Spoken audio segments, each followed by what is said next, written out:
For 49 days, I lay in my bed at Harris Methodist Hospital. Many of those days I had my head bandaged with that white gauze you associate with a Halloween mummy, and my neck was wrapped in this awful, thick, itchy navy neck brace that made Spanx seem like loose, silky pajamas. I'm not kidding you. I'd rather wear a girdle in August than ever have that thing touch my skin again. There were tubes coming out of my throat and belly, and I couldn't move my left side at all. Couldn't even lift my pinky. I had air compression wraps on both legs that would hiss and inflate, just like one of those blood pressure machines you can use for free at Walgreens. I had a catheter and wore a diaper. I was a complete and total mess. When enough time had passed, the doctors brought me out of the coma. Believe it or not, after I had adjusted to consciousness, my mental faculties were completely intact, and I understood everything cognitively as I had before. I just don't remember much about those first few days. 2 days after I woke up, I was in the bathroom when I looked down to see a thick, fresh surgical scar from my sternum to a few inches past my belly button. I screamed. I had no idea it was there, and had to ask the nurse what happened to me. It was terrifying.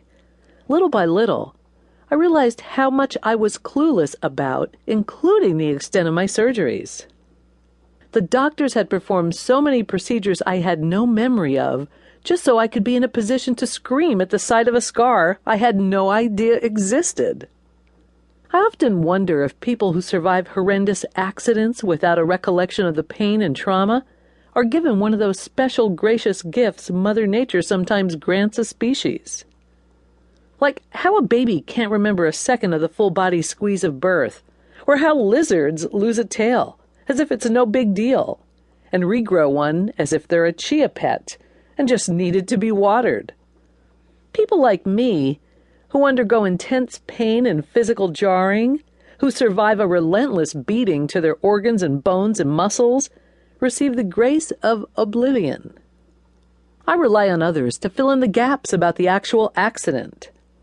Today I look down and see an arm that gently hangs like a broken wing, and a hand that opens and closes with little enthusiasm.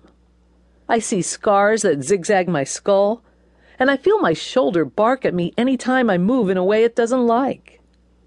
I can tell you that permanent double vision is not a good trip. But I can't tell you what it felt like to lie on the earth bleeding and broken as my panicked, terrified boyfriend waited helplessly for the ambulance to arrive and save my life. What happened to me on February 7th, 2009 was horrendous. I'll never be the same Donna Valentino as I was before that day. So I've set out to understand why. Not why did this happen to me, or why can't I recover and be as I was, but rather, why in the hell did I survive? It's a question I'm not afraid to ask, candidly. Now, in the accident's aftermath, I'm on an expedition, playing the role of a sightseer to my own life, re-experiencing things I've done 100 times over in the past. I was always a doer, an athlete, a mover, and a shaker. Now my moving and shaking happens at a much slower pace. But I'm relearning and reprocessing, forging and forgiving. And I'm not done trying to redefine myself. I survived this horrendous accident. I'm convinced, for several reasons. The most significant reasons can be summed up with 2 names, Nikki and Jordan, my children. They are, by all accounts, independent, intelligent, and capable of great things. But I'm here because I'm their protector. And until I can find some guarantee that these kids will be safe and secure every day, I'm not going anywhere. I'm here in the pragmatic sense because of the savviness of Paul. If I let my mind dwell on what the scene must have looked like the day of the accident, I still choke. I can't imagine what it must have been like to be him. To stand there waiting and waiting for help. To know you can't move the body, you can't fix the body. You can only pray for the person inside that body.